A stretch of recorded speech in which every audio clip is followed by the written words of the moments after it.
The following segment is sponsored by Dig Deep. It's hard to believe that there are places in the United States where people don't have access to clean drinking water or flushing toilets in their homes. According to a new report by the water advocacy group Dig Deep, over 1.5 million Americans live without a tap or toilet in their homes, and the health and economic impacts are staggering. George McGraw, founder and CEO of Dig Deep, joins us with more findings of the new report. George, great to see you. Thanks for joining us today. Thanks for having me, Carrie. Of course. Okay, what are the key findings of this report?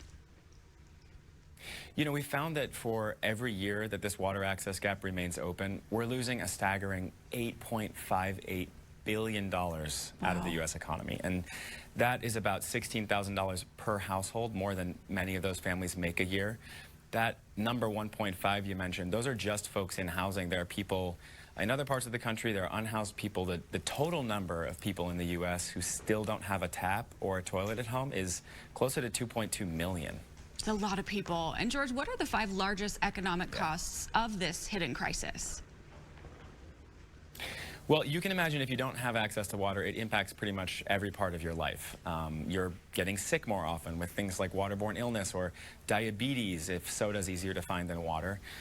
You're more likely to have a mental health condition. You lose time at work or at school. You pay extra money on bottled water. And unfortunately, a lot of people die every year, hundreds inside the water access gap. And all of this has a price tag, a real economic impact on families, on the communities that they live in, and on the nation at large. Yes, absolutely. Well, what does daily life look like for those who live in the water access gap?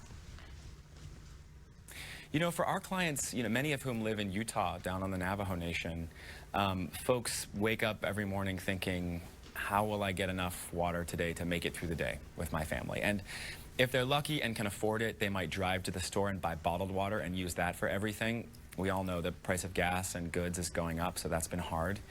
If they're not, they might drive to a friend or family's house to use the shower or the toilet, at a truck stop or at school. Some leave their house every day with a bucket and pull water out of a pond or out of a stream and use that. Well, and what would it take to close the water access gap, George? Well, this is a hidden crisis. It's something that not a lot of people know about.